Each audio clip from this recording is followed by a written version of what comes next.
بسم اللہ الرحمن الرحیم۔ السلام علیکم ورحمۃ اللہ۔ ناظرین، آج سے ہم ایک نیا سلسلہ شروع کر رہے ہیں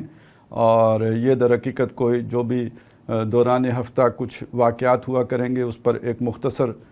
تبصرہ ہوا کرے گا ہمارا اس پروگرام میں۔ اور اس آج کے پہلے پروگرام کے لیے انتخاب ہوا ہے جو شہر اقتدار اسلام آباد میں مندر بن رہا ہے، اور اس کے حوالے سے جو مختلف آراء سوسائٹی کے مختلف طبقات کی طرف سے آ رہی ہیں، تو اس پر کچھ اظہار خیال کرنا ہے۔ سب سے پہلے ایک جو ہمارا ایک روایتی سوچ ہے یا ایک رائے ہے، اس حوالے سے ایک کنفیوژن ہے، اس کو دور کر لینا چاہیے۔ پہلی اس میں جو اہم ترین بات ہے وہ یہ ہے کہ اس وقت جو مسئلہ زیر بحث ہے وہ یہ ہے کہ حکومت پاکستان، یعنی پاکستان کی ریاست اور اس کی جو حکومت ہے وہ ایک فنڈز جو ہے وہ پرووائڈ کر رہی ہے مندر کی تعمیر کی خاطر۔ لینڈ تو اس نے دے ہی دی ہے اور اب اس پر یعنی اپنے پیسوں سے مندر بنائے گی۔ تو اکثر و بیشتر حضرات اس کو جو ہے نا وہ کنفیوز کر رہے ہیں کہ مندر ہو سکتا ہے کہ نہیں ہو سکتا ہے، اور رکھا جا سکتا ہے یا نہیں رکھا جا سکتا ہے۔ تو بنیادی بات یہ ہے کہ اگر اسے ہم 3 نکات میں سمجھ لیں تو بالکل واضح ہو جاتی ہے۔ ایک یہ کہ اگر مسلمانوں نے کسی علاقے پر قبضہ کیا ہے، وہاں پہلے سے کوئی ایسی آبادی موجود ہے جن کا کوئی مذہب ہے اور ان کے کوئی معبد ہیں، عبادت خانے ہیں، تو ان کو پروٹیکشن دی جائے گی، اور وہ لوگ جو ہیں اپنی ان عبادت گاہوں کا تحفظ کا حق رکھتے ہیں۔ مزید یہ ہے کہ وہ ان کی مرمت اور تزئین و آرائش بھی کر سکتے ہیں، اور اس پر مستزاد یہ ہے کہ انہیں اگر ضرورت پیش آتی ہے تو وہ مزید بھی بنا سکتے ہیں اپنے اس علاقے میں۔ اور مسلمان اگر کوئی شہر آباد کرتے ہیں تو ظاہر ہے وہ مسلمانوں نے آ کے ایک نیا شہر بسایا ہے، تو اس میں کسی ایسے عبادت گاہ کے بنانے کی چھوٹ یا اجازت نہیں ہے۔ اور تیسری بات یہ ہے کہ وہ شہر اگر کہیں ایکسٹینڈ ہو کر کسی ایسے علاقے تک چلا جاتا ہے کہ جہاں پہلے سے کوئی کسی ایسی اقلیت کی آبادی موجود تھی، تو پھر وہ پہلے والا استثناء ان کو حاصل ہو جائے گا۔ یہ ہمارا روایتی موقف ہے، اور یہ وہ موقف ہے کہ جو قرآن و سنت کی اساسات پر بیس کرتا ہے، اور یہ یوں سمجھ لیجئے کہ مجمع علیہ موقف ہے۔ یہاں مسئلہ یہ ہے نہیں، یہاں مسئلہ بالکل اس سے ہٹ کر ہے۔ یہاں کوئی جو ہے نا وہ اقلیت یا کوئی دوسری جو بھی ایک مذہبی اقلیت وہ نہیں بنا رہی ہے اپنا عبادت خانہ، بلکہ حکومت پاکستان اس کو بنا کے دے رہی ہے۔ تو یہ ایک بالکل ڈیفرنٹ ایشو ہے، اور اس پر تمام مسالک کے علماء کا اجماعی موقف یہ ہے کہ مسلمان کا پیسہ کسی ایسے مشرکانہ عبادت جہاں پہ شرک کیا جاتا ہو ایسے عبادت گاہ پر خرچ نہیں کیا جا سکتا۔ مندر پر تو بالکل خرچ نہیں کیا جا سکتا۔ یہ کیسے ممکن ہے کہ وہ دین جو دین توحید کہلاتا ہے وہ شرک کے معاملے میں اور بت رکھنے میں اور جو ہے وہ تعاون فراہم کر سکے؟ تو یہ تو موقف ہو گیا ہمارا روایتی جو موقف ہے، اور اس حوالے سے کوئی گنجائش باقی نہیں رہتی۔ اب اس کے بعد جو ایک نئی جو بحث اٹھی ہے، خاص طور پہ مذہبی حلقے ہی میں سے کہنا چاہیے، اور اس میں جو اہم تر بات ہے وہ ہے کہ جو جاوید احمد غامدی صاحب نے فرمائی ہے، ان کا جو دعویٰ ہے وہ اس بنیاد پر کھڑا ہے کہ آج کے دور میں قومی ریاستیں ہیں، اور قومی ریاستوں میں سب کے حقوق یکساں ہوتے ہیں۔ جیسے مسلمانوں کو امریکہ میں، برطانیہ میں، جرمنی میں، مختلف یورپی ممالک میں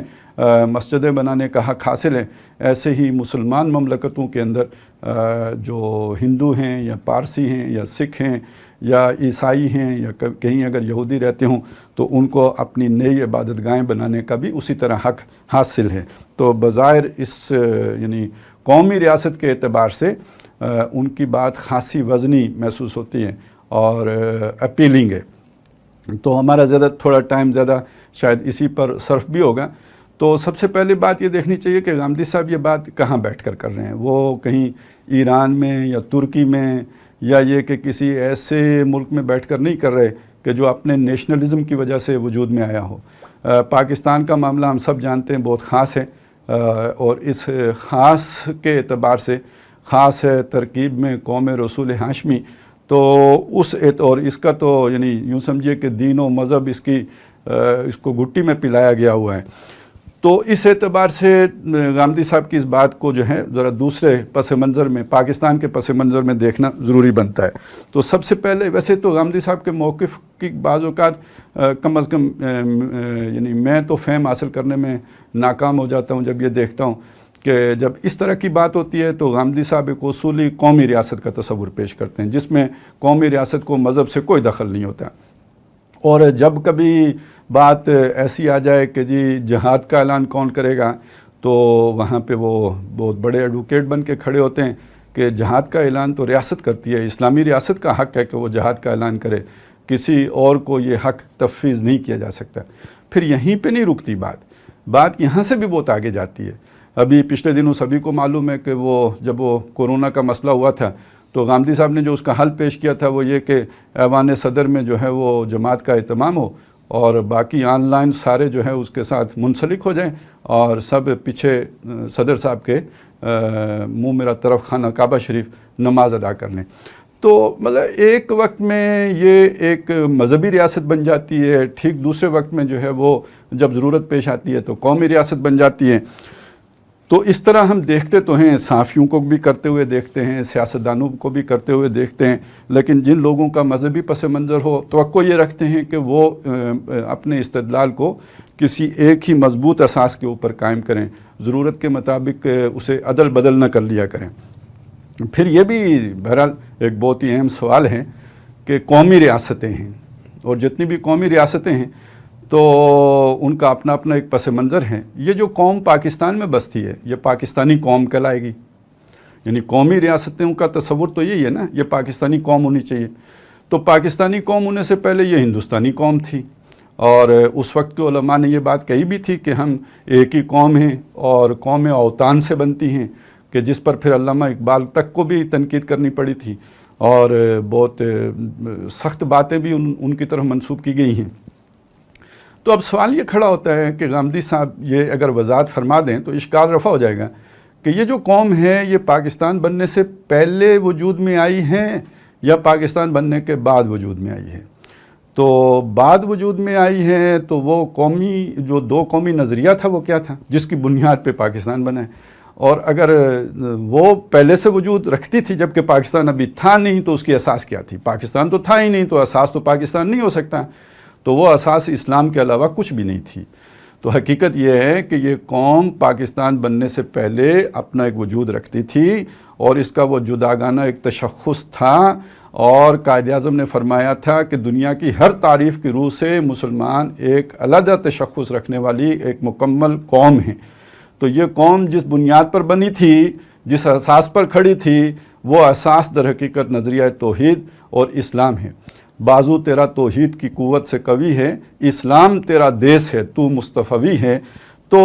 اصل بات تو یہ ہے، اور غامدی صاحب اب اسے بنا رہے ہیں کہ یہ قومی ریاست ہے، تو اس قوم کے بننے کی آخر اساس بھی تو بتائیں نا، کس بنیاد پر یہ قوم بنی ہے؟ تو پاکستانیت تو ابھی تھی نہیں۔ تیسری چیز یہ ہے کہ جو ان کی بہرحال اس استدلال کے حوالے سے سامنے آتی ہے وہ یہ کہ پاکستان کا یہ جو مخصوص پس منظر ہے، اس مخصوص پس منظر کو جو سمویا گیا ہے، اس کی جو ڈاکومنٹیشن ہوئی ہے، جو سوشل کانٹریکٹ وجود میں آیا جسے ہم آئین پاکستان کہتے ہیں، تو اس میں یہ پوری طرح سمو دیا گیا ہے۔ پاکستان کا آئین یہ کہتا ہے کہ یہاں کا سرکاری مذہب جو ہے وہ اسلام ہے، اور پاکستان کا آئین یہ کہتا ہے کہ یہاں کوئی قانون قرآن و سنت کے خلاف نہیں بنے گا۔ تو جب پاکستان کا آئین یہ باتیں کر رہا ہوتا ہے تو کیا کوئی قومی ریاست اس طرح کی باتیں کرتی ہے؟ اس کے آئین میں اس طرح کی چیزیں موجود ہوتی ہیں کہ یہاں بائبل کے علاوہ کوئی قانون نہیں بنے گا یا یہاں تورات کے علاوہ کوئی قانون نہیں بنے گا؟ تو یہ پاکستان کی یہ جو خصوصی حیثیت ہے، غامدی صاحب کا یہ بیانیہ اس سے متصادم ہے۔ تو در حقیقت وہ یہ بات کر کے آئین پاکستان پر اپنے اعتماد جو ہے بلکہ عدم اعتماد کا اظہار کر رہے ہوتے ہیں، اور اس سے ان کا ایک انحراف اور اس سے متصادم ایک سوچ اور متصادم بیانیہ، ریاست کے بیانیے سے ایک متصادم بیانیہ ان کا سامنے آتا ہے جب وہ اسے ایک عام قومی ریاست کے طور پر سامنے رکھتے ہیں۔ اب جو چوتھی بات ہے وہ بہت خطرناک ہے، وہ یہ ہے کہ مسلمان ہونے کی حیثیت سے مسلمان کو، یہ تو قرآن مجید کی واضح آیات ہیں کہ وَلَا تَعَوَنُوا عَلَى الْإِثْمِ وَالْعُدْوَانِ، تو کوئی مسلمان تعاون نہیں کر سکتا، پیسہ نہیں خرچ کر سکتا. جیسے ہم نے روایتی موقف دیکھا کہ کوئی شرک کرے. اب یہ تو کامن سینس کی بات ہے، ہر مسلمان سوچ سکتا ہے کہ اگر کہیں پہ بت بن رہا ہو تو اس بت بننے میں وہ کیسے کنٹریبیوٹ کرے گا، وہ کیسے اس میں اپنا پیسہ ڈالے گا، وہ نہیں ڈال سکتا. اور جس ریاست کا وہ حصہ ہے، جس کا وہ شہری ہے، اور جو آئین اسے ریاست کے ساتھ جوڑتا ہے،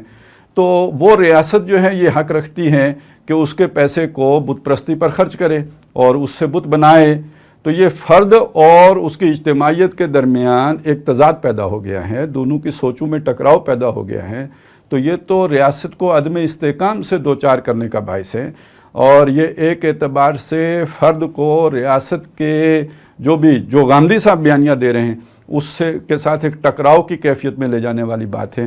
تو یہ تو بالکل جیسے وہ ایک نیگیٹو ایڈوکیٹ ہوتا ہے دہشت گردی کا، تو غامدی صاحب نے اپنے آپ کو وہاں پہ پلیس کر لیا ہے کہ جو موقف انہوں نے دیا ہے، اگر میں ایمان کے ساتھ جینا چاہتا ہوں، میں اللہ کے سامنے سرخرو ہونا چاہتا ہوں، ایمان کی ڈیمانڈ تو یہ ہے کہ میرا پیسہ وہاں پہ نہ خرچ ہو. اور غامدی صاحب کہتے ہیں نہیں، ریاست کا حق ہے یہاں خرچ ہوگا. اور انہوں نے اشارتاً اپنے اس موقف میں یہ بات کی، بیان بھی کی ہے کہ یا تو پھر اس طرح کی ریاست کھڑی کر لیجئے. تو اس کا مطلب یہ کہ اس ریاست کو توڑیے پھوڑیے، اس کو جو ہے وہ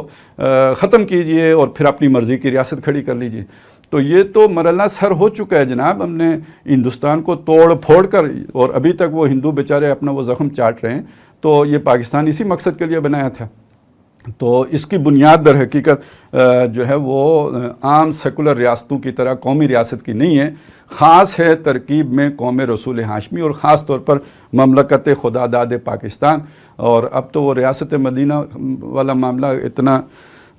جو ہے وہ تھوڑا کچھ بدنام سا ہو گیا ہے، وہ لفظ اب استعمال کرتے ہوئے بھی تھوڑی ہچکچاہٹ ہوتی ہے. لیکن یہ کہ ایک وقت میں تو ہم بڑے فخر سے اسے ریاست مدینہ کے ساتھ تشبیہ دیا کرتے تھے. اب اسی کے ساتھ جوڑ کے دیکھ لیتے ہیں ایک اور جو ڈائریکشن ہے اس کی، یا جہت ہے، یا اس کی ایک اور ڈائمنشن ہے، اور وہ ہے جناب جو خواجہ آصف صاحب نے قومی اسمبلی میں بیان دیا ہے. یعنی غامدی صاحب نے جس بات کو بڑے علمی انداز میں سامنے رکھا ہے، اسی کو عملی انداز میں اور عوامی طریقے سے خواجہ آصف صاحب نے بیان کر دیا. اور وہ یہ ہے کہ کسی مذہب کے اوپر فوقیت نہیں ہے. تو بہرحال جس اسمبلی میں کھڑے ہو کے انہوں نے بیان دیا ہے، یہ بات کہی ہے، تو وہ جس اساس پر وہ اسمبلی قائم ہوئی ہے، جس آئین کی بنیاد پر، ان کا یہ کہنا بھی در حقیقت اسی آئین کے ساتھ ایک متصادم بات ہے. لیکن ہم ذرا اسے اس کے وسیع تر تناظر میں دیکھنا چاہتے ہیں. جیسے کہ میں نے ابھی عرض کیا کہ پاکستان اپنی بنیاد کے اعتبار سے ہی دنیا میں موجود باقی ریاستوں سے ایک مختلف ریاست ہے. اسی سے یہ بات سمجھ لیجئے کہ آج کے دور سے یہ ایک ہم آہنگ ریاست، پوری طرح ہم آہنگ ریاست نہیں ہے، اگرچہ کہ یہاں کے لوگ، یہاں کے افراد، سربر آوردہ لوگ، وہ خواہ جو ہے وہ سیاستدانوں میں ہوں، جوڈیشری میں ہوں، سیاستدانوں میں ہوں، پولیٹیشنز، یا وہ جو ہمارے بیوروکریسی ہے اس میں ہوں، بلکہ یہ کہ ٹاپ براس آرمی میں ہوں، ان میں سے بہت سے لوگ ایسے ہیں کہ جو اسی عالمی رو کے ساتھ چلنا چاہتے ہیں جیسے غامدی صاحب اور خواجہ آصف صاحب نے بیان کیا ہے. لیکن یہ کہ بہرحال مملکت کا آئین، اس کی روح، اس کی اسپرٹ اور عوام کی اکثریت، اور ہر ادارے میں موجود ایسے لوگ ہیں کمیٹڈ اور بہت اس کے لیے ڈیووشن رکھنے والے لوگ، جو نظریہ پاکستان کے گویا پاسبانوں میں شمار کیے جا سکتے ہیں، وہ اس کے وفادار ہیں. تو یہ ایک ٹسل ہے جو قیام پاکستان سے لے کر آج تک چلی آ رہی ہے. البتہ یہ کہ خارجی طور پر جو 9/11 کے بعد کی دنیا ہے، اس کے حوالے سے یہ بات سمجھ لیجئے کہ یہ جو یو ٹرن کی بات آئی تھی پرویز مشرف صاحب کی، تو یہ یو ٹرن صرف افغانستان سے نہیں تھا، یہ طالبان سے کٹ ہونے کا تو تھا ہی، لیکن یہ تو کشمیر سے بھی اپنے آپ کو وڈرا کرنے کا تھا، اور اس کے ساتھ ساتھ سیکولرائزیشن آف پاکستان کا بھی تھا، اور ڈی اسلامائزیشن آف پاکستان کا بھی تھا. یعنی یہ جو آئین کے اندر یہ جو اسلامی دفعات ہیں، ان کو نکالنے کا ایجنڈا بھی اس کے اندر شامل تھا. کچھ کام پرویز صاحب کر گئے تھے، کچھ اپنے بعد آنے والوں کے لیے چھوڑ گئے تھے، مختلف حکومتیں یہ کام کرتی رہی ہیں، اور اس میں سب ایک ہیں. اور یہ جو بات ابھی خواجہ آصف صاحب نے کہی ہے، لوگوں کو بڑی حیرت ہوئی ہے، نون لیگ تو وہ بھول جاتے ہیں. عوام کی اصل میں سوچ ذرا تھوڑی یادداشت کمزور ہوتی ہے. تو ذرا یاد کر لیجئے نا کہ نواز شریف صاحب کیا کہا کرتے تھے کہ مجھ کے اوپر رنگ ڈالو، اور میں دیوالی منانا چاہتا ہوں اور ہولی کھیلنا چاہتا ہوں. تو یہ تو خواہشات انہوں نے ان کا اظہار وزیر اعظم ہوتے ہوئے کیا تھا، اور کچھ ایسے کرتب دکھائے بھی تھے. تو یہ در حقیقت جو سیکولرزم اس وقت پوری دنیا کی جو ایک فضا پہ چھایا ہوا ایک سوچ ہے، چھائی ہوئی سوچ ہے، تو پاکستان کے میں بھی جو مقتدر لوگ ہیں اور یہ کہ جو صاحب اثر لوگ ہیں وہ اس سے آزاد نہیں ہیں، اور اس میں کیا پی ٹی آئی اور کیا نون لیگ اور کیا پیپلز پارٹی سب ایک ہیں، اور بلکہ یہ کہ اس میں مذہبی جماعتوں کو بھی عام طور پہ مندر کے مسئلے پر تو جا کے ان کو مسئلہ پیش آ جاتا ہے، لیکن عام طور پر وہ ایک ہی پیج پہ ہوتے ہیں۔ تو یہ در حقیقت ابھی اس کے بعد جو خطرناک چیزیں ہیں اس میں جو ہے وہ ڈاؤن سائزنگ ملٹری کی بھی شامل ہے، ظاہرہ اسی ایجنڈے کا حصہ ہیں، اور اس کے تحت بھی آپ نے دیکھا ہوگا دائیں بائیں سے اب آوازیں اٹھنی شروع ہو گئی ہیں، سارے کام ایک ساتھ شروع ہوئے ہیں۔ تو یہ در حقیقت نظریہ پاکستان ہی نہیں بلکہ یہ کہ ریاست پاکستان کو کمزور کرنے کے بہت سے اطراف و جوانب سے حملوں کی صورتیں ہیں جو ہمارے سامنے آ رہی ہیں۔ اور اس میں جو بات اب سمجھنے کی ہے کہ دیکھیے یہ تو میں نے ایک چیز ہے نا یہ مندر والا، لیکن یہ کہ ابھی کچھ عرصے پہلے گردوارے کی بات ہوئی تھی، وہ جو کرتارپورہ میں مسئلہ اٹھا تھا، اور اسی وقت ہم نے یہ بات کہہ دی تھی یہ کرتارپورے تک محدود رہنے والی بات نہیں ہے، یہ بات اس سے آگے جانے والی ہے۔ اور اب اس کے ساتھ جوڑ لیجئے کہ جو رنجیت سنگھ کا مجسمہ لا کے رکھا گیا شاہی قلعے میں، اور پھر یہ کہ اسی کے ساتھ آپ جوڑ لیں جو یہاں پہ مندر بن رہا ہے، اور آگے اگر آپ دیکھیں تو جو کشمیر میں صورتحال جو ہے وہ اب وہاں پہ پائل اپ ہو رہی ہے، اور خاص طور پہ چائنا نے جو اقدامات اٹھائے ہیں تو یہ اس کے کیا نتائج آگے جا کے نکلنے والے ہیں، تو یہ در حقیقت 9/11 کے بعد کی دنیا کی تصویر کشی ہو رہی ہے، نقشہ کشی ہو رہی ہے، صورت گری ہو رہی ہے، اور یہ چیزیں اب زیادہ دور نہیں رہ گئی ہیں کہ جو